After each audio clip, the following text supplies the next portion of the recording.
Marami po akong nakitang mga online scam na ang target nila ay mga OFW.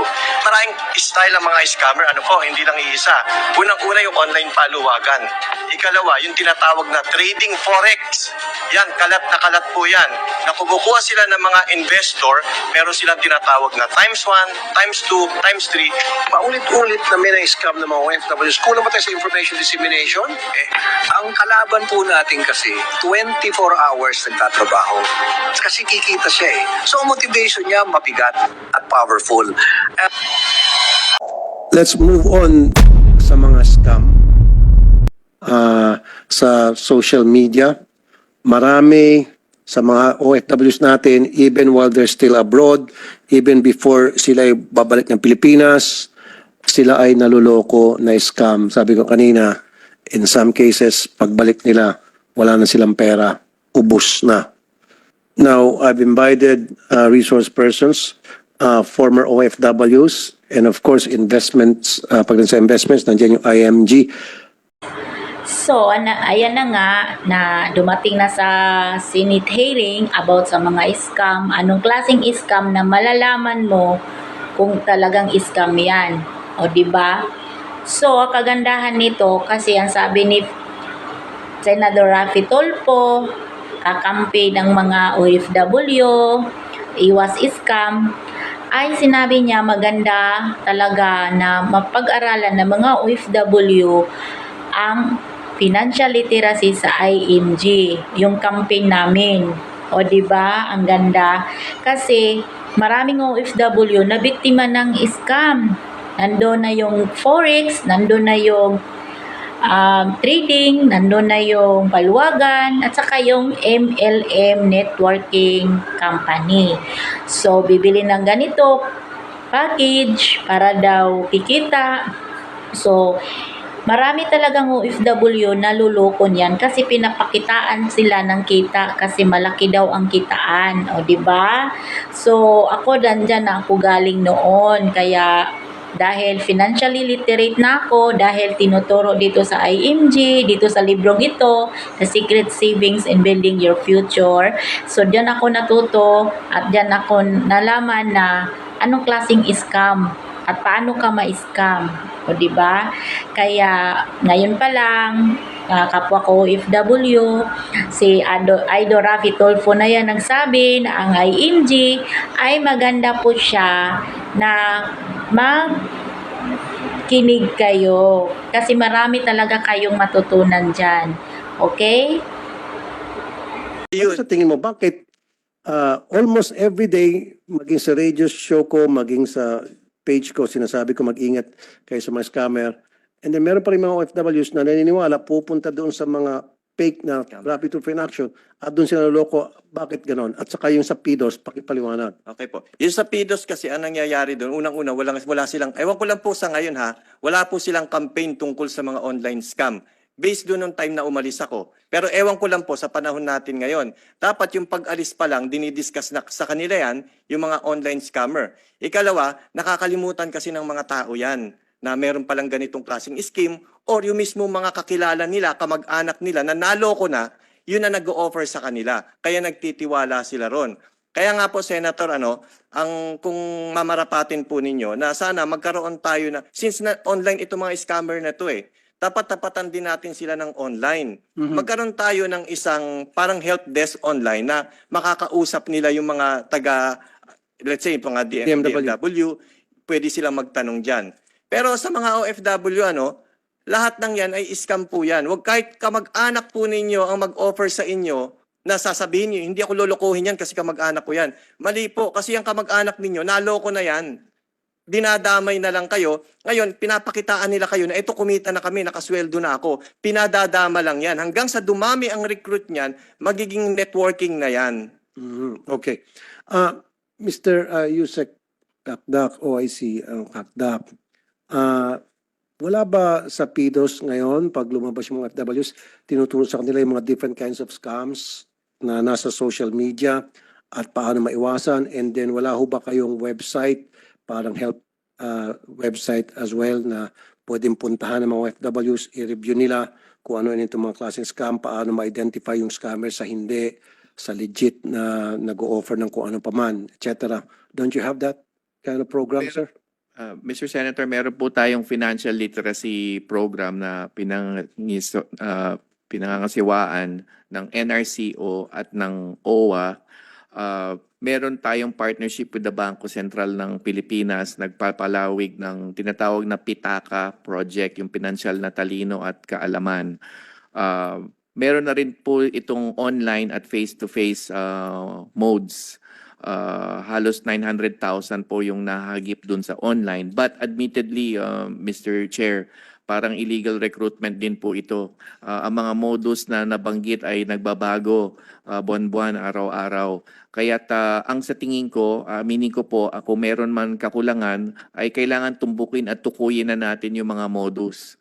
Para pag makita ng taong bayan, mga tao, kung ano ba yung modus ng financial scam, makikita nila kagad ano ba ang telltale sign. Ano yung indikasyon na nai-scam ka na. Maganda yung pinoint out kanina, parang illegal recruitment din talaga. Ang mismong kamag-anak ay posibleng naloko na at naabutan ng halaga ng pera o ano pa man. Kaya ang punot dulo po ng nais kong sabihin na Mr. Senator is pwede pa hong palawigin itong financial literacy program na isinasagawa ngayon. Thank you. Yung Secretary, if I may add, siguro mag-open kayo ng website na pwedeng puntahan ng mga OFWs and from time to time ina-update yun. Sinasabi sa kanila kung ano yung mga different kinds of scams na ilan na nabiktima and then sinong pwedeng tawagan in case na sila ay naging victim of such scam. Mr. Senator, nakalimutan ko lang dagdag. Kasalukuyan, nakikipag-usap kami sa Securities and Exchange Commission. At may nakaamban na kaming pag-uusap na yung mga, meron pala sila Mr. Chair na mga modules at kilala rin nila yung mga scam. So natanaw ko mismo yung modules na pinakita nung huling pagpupulong namin at hindi na po magtatagal. Mailalabas na namin itong mga impormasyon na to. Tama po kayo sa Facebook page, sa website natin. Gagawa tayo ng mga memes, mga infograph para sa pagtutukoy ng scam at malaman kung kailan ka ba naluklok na o napasok na sa isang scam. Thank you, Yusek Atak. Ikaw ba, Sen. Robin, ikaw ba ay may kakilalang OFW na scam? May kamag-anak ang OFW na scam? Una po, a'udhu billahi minasyaitanir rajim. Bismillahirrahmanirrahim. Magandang umaga po sa ating idol senator at sa lahat po ng mga bisita natin. Paring Arnel. Opo, senator, marami po tayong matagal po kasi akong nagsilbi bilang endorser ng isang remittance company. At ako po ay nakaikot din sa halos sa buong Europa, buong Asia, hanggang Lebanon. Habang naggegera po doon, nakapunta po tayo. Meron po talaga tayo ngayon problema diyan sa mga nanloloko, sa mga OFW, lalo na po sa social media. Sa page lang po na natin, makikita nyo doon, biglang sumusulpot talaga eh. Siguro po, tama po yung sinabi ninyo, Senator, na magkaroon talaga dapat tayo ng matinding parusa dito sa mga gumagawa nito dahil tinatawag nating mga bagong bayani ito. Dapat yung mga nanloko sa kanila mas mabigat na parusa. Marami po tayong kilala na mga naloloko po nito. Katunayan, madalas ko po itong pinararating sa ating kaibigan na si Arnel pagka may mga ganitong mga ganap po. Kaya totoo po yung sinabi ninyo, mahal na senador. Thank you, Senator Robin. May dagdag ko, siguro magkaroon ka ng close coordination sa DICT para sa pag-identify, pagka-shutdown ng mga website na punong-puno ng pang-scam na tinatarget yung mga OFWs. Yes po, Mr. Senator. Ano yung picture na yan? Mr. Chair, Your Honors, kagaya po namin, I share the frustration with you na kayo na nga po na napakaraming followers, 26 million. Magtataka ho kayo kung bakit pa rin sila kumakagat kahit marami nang nababalita na sila ay naloko. Tingnan niyo naman to, mukha ko ho, pati mukha ko ginamit na fake account, nakakuha pa ng pera at inaway ako, pinipilit niya ako kausap. That's Hindi correct. pa ako nakausap niya, but from my experience in the media. So ngayon, yeah, tama ka. Sinabi ko nga kanina, paulit-ulit na may na-scam ng mga OFWs. Kulang ba tayo sa information dissemination? Eto po Na para kahit na may warning na tayo na wag yung patulan itong klaseng scam, itong mga account na ito, and yet pinapatulan pa rin nila at naluloko pa rin. Anong pagkukulang natin? Meron ba tayong pagkukulang? Gobyerno, maybe? Sa analysis ko po, Mr. Chair, ang kalaban po natin kasi 24 hours nagtatrabaho. Kasi kikita siya eh. So ang motivation niya mabigat at powerful. I think from our side, we have to get all our support from all sectors, including the private sector. Kasi ang una po nating kalaban dito, information eh.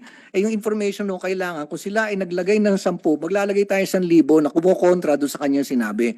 Kapareho ng ginagawa dati sa television, pagka mayroong campaign, kung mayroong nilo-launch na mga produkto, massive ho yung campaign. Ang nangyayari ho kasi, kayo ho may sinabi, ako may sinabi, I think there should be a more powerful direction as to how the information campaign against this scrupulous mga entities ay kumbaga massively we attack them. Kasi tuloy-tuloy sila kahit pa hindi lang ho ito tungkol sa scam kahit ho yung sa mga nagre-recruit. Doon ho sa kasulok-sulukan ng mga probinsya natin, tuloy-tuloy sila. Pinapasok yung mga sulok-sulok kasi nga ho kumikita. So kailangan ho tapatan natin yan ng mas massive na ang iayain lang po natin, hindi ho government. I'm very, very sure yung mga napakalalaki ng mga followers na influencers ay pwede po natin kunin. Paulit-ulit lang ho natin sabihin na wag. That's good. Maraming salamat po. Yeah, itatap niyo siguro yung mga kilalang influencers para tumulong sa information dissemination campaign ninyo. Tulad halimbawa ni Mr. Malapira and siguro yung ilan sa mga staff ninyo na marunong sa social media, mag-create na rin siguro ng page na para impormahan yung mga OFWs na mag-ingat sa mga scammer. Yun lang. Sige. At ang ating OWA, secretary, nandyan din ang OWA na kailangan talaga masugpo talaga yung scam na yan. Kasi marami talagang nabiktima. Kaya mga kapwa ko OFW, makinig po kayo sa financial literacy class na itinuro ng IMG. Mismo na po si Idol Rafi ang nagsabi niyan, ang IMG ay maganda ay kasi tuturuan ka po paano mag-ipon at maiwasan ang scam. O diba? So dito lang po kami ang aming campaign na talagang tinutuloy namin ito, ang aming mission para marami pong mga OFW na maiwasan ang scam. Tama?